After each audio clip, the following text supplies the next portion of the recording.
Gracias, señor presidente.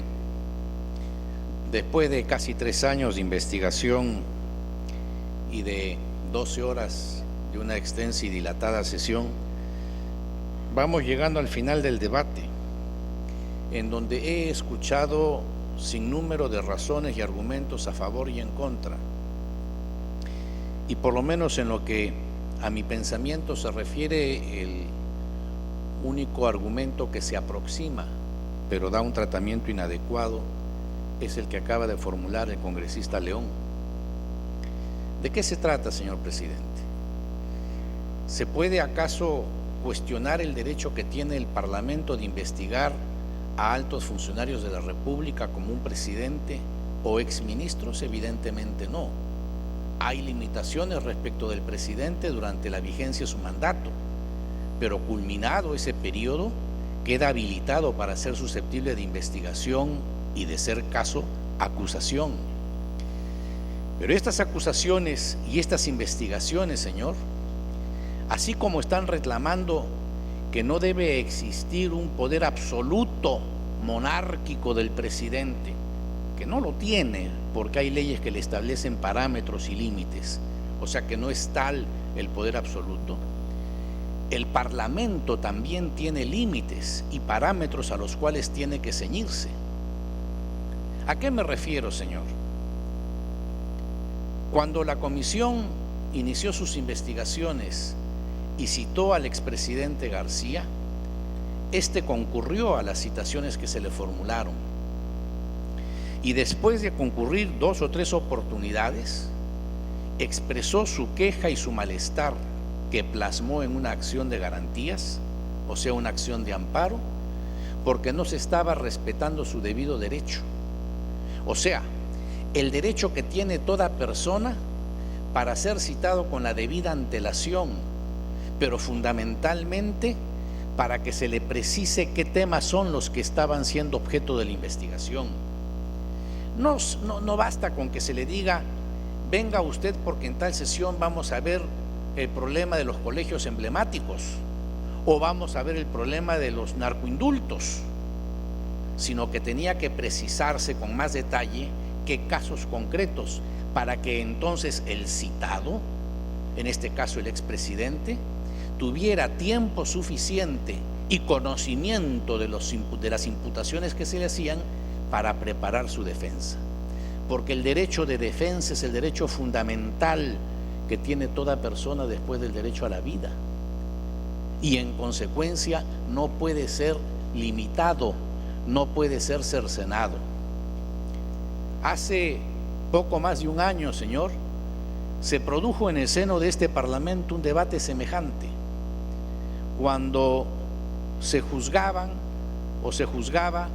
al congresista Javier Díez-Canseco. Me levanté en ese entonces a asumir su defensa y decir que se estaban violando los elementales derechos a la defensa, porque se le estaban en el curso del debate imputando argumentos adicionales y nuevos respecto del cual no había podido defenderse, y porque se estaba aplicando indebidamente la ley. Evidentemente, cuando las pasiones propias de un proceso político obnubilan la razón y el entendimiento, poco importan los argumentos del adversario, poco importan las razones que se puedan vertir cuando se viene con una predeterminada decisión de cómo se va a emitir el voto. Y esto es grave, señor, porque en las pocas oportunidades en que el Parlamento en alguna medida cumple la función de juzgador, tiene que dar muestras de la más absoluta independencia y racionalidad en sus actos, de la proporción de sus resoluciones o recomendaciones. Yo no voy a ser ingenuo de pensar que un debate de esta naturaleza esté exento, dispensado de consideraciones políticas, pero también y fundamentalmente tiene que reposar en razones jurídicas y en razones de los derechos humanos, como es el derecho a la defensa.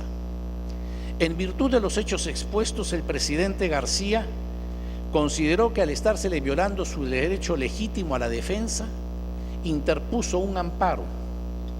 El Poder Judicial resolvió ese amparo en 2 instancias y declaró fundada la demanda y declaró en consecuencia que, habiéndose violado el derecho del presidente García a ejercer su legítima defensa, todo lo que estaba en las investigaciones en marcha y que se hubieran producido después de una determinada citación del mes de octubre del 2013 debían quedar nulo y sin efecto.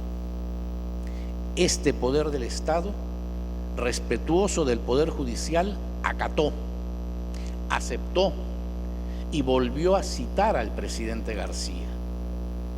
El presidente García nuevamente asistió y en el curso de las investigaciones reiteró que nuevamente la comisión investigadora estaba violentando su derecho a la legítima defensa, razón por la cual en el proceso que ya había ganado en ejecución de sentencia, insistió en que también las nuevas citaciones quedaran sin efecto y fueran declaradas nulas.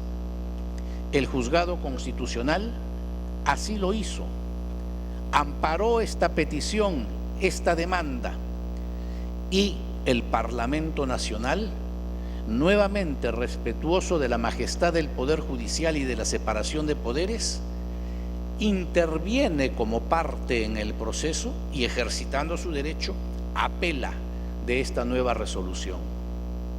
Esta nueva resolución está en apelación, no ha sido vista todavía por la segunda instancia, por la Corte Superior, pero cualquiera que conoce de derecho sabe que en estas acciones de amparo, estando la resolución en apelación, esa apelación no interrumpe, no deja en suspenso que se ejecute el mandato del juez. ¿Y cuál fue el mandato del juez? El mandato del juez fue reiterativo, señor presidente, indicando que la citación del 4 de octubre del 2013 y la sesión del 30 de octubre, ambos referidos o actos referidos exclusivamente al actor, o sea, el presidente García, se encuentran afectados por lo resuelto por la sentencia de vista, por lo que corresponde declarar su nulidad.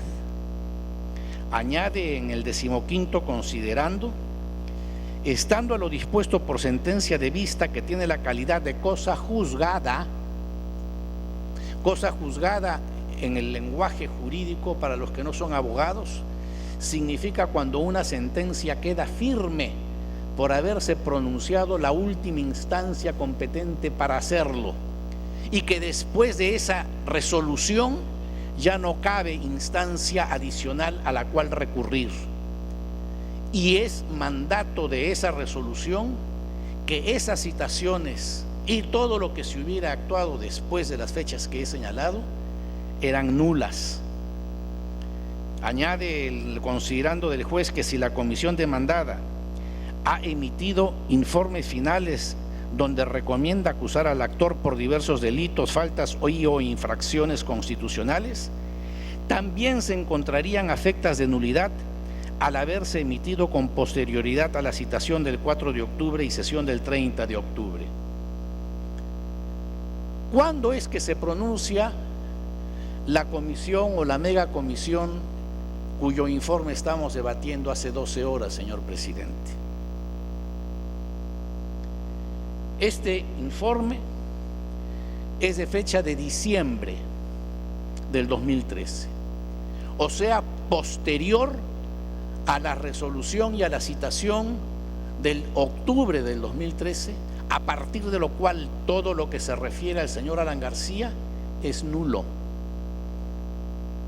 En consecuencia, el dictamen que estamos debatiendo por mandato judicial es nulo en lo que se refiere al señor Alan García Pérez, no respecto de los demás, porque la sentencia no se pronuncia respecto de los demás que están siendo investigados, sino respecto de la persona que interpuso el amparo, porque cuando se presenta una acción de garantía, una acción de amparo, sus alcances son solamente para quien es parte en el proceso, no son fallos que en derecho llamamos erga omnes, o sea que son para todos los ciudadanos, sino solo para quien es parte en el proceso.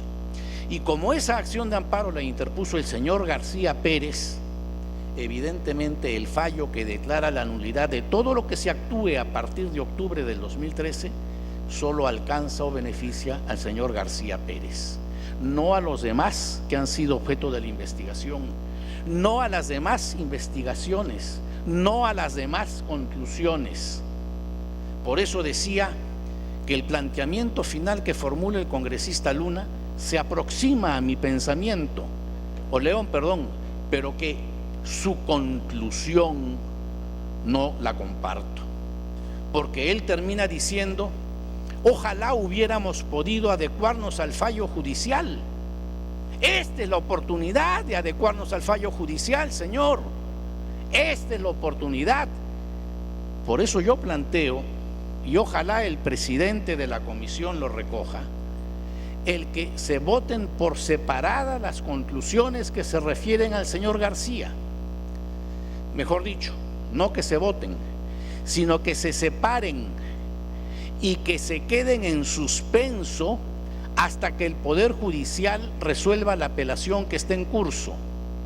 Resuelta esa apelación, veremos si en última instancia el Poder Judicial mantiene la nulidad que primera instancia ha dictaminado o si la revoca. Si la revoca y dice que las segundas citaciones sí se han llevado con arreglo a ley, nada impide que el Congreso en agosto o en cuanto se produzca ese fallo pueda emitir pronunciamiento. Pero emitir hoy pronunciamiento respecto del señor García Pérez es precisamente colisionar no solamente con las sentencias del Poder Judicial, señor, sino incumplir claros mandatos de la Constitución. He escuchado a lo largo del debate a algunos de los señores congresistas invocar la separación de poderes. Y en efecto, el artículo 43 de nuestra Constitución dice que el Estado peruano se organiza sobre la base de separación de poderes. Hay entonces un poder legislativo que fiscaliza y legisla, un ejecutivo que administra y gobierna y un poder judicial que ejerce la facultad por mandato del pueblo de administrar justicia. Acá no estaríamos respetando el fallo del Poder Judicial, no estaríamos respetando la separación de poderes si esta noche emitimos un acuerdo, aprobamos el informe que se está debatiendo en lo que a Alan García se refiere. No hay impedimento alguno para pronunciarnos respecto de todos los demás, pero sí hay un manto de protección que emana de resoluciones judiciales que amparan al señor García. ¿Qué dice la Constitución, señor, en lo que se refiere a las atribuciones de nosotros como Congreso de la República? Veamos entonces el artículo 102 de la Constitución, que señala cuáles son las atribuciones del Congreso. Y allí, en el numeral 2, dice: velar por el respeto de la Constitución. Esa es nuestra atribución, pero nuestro deber, nuestra obligación.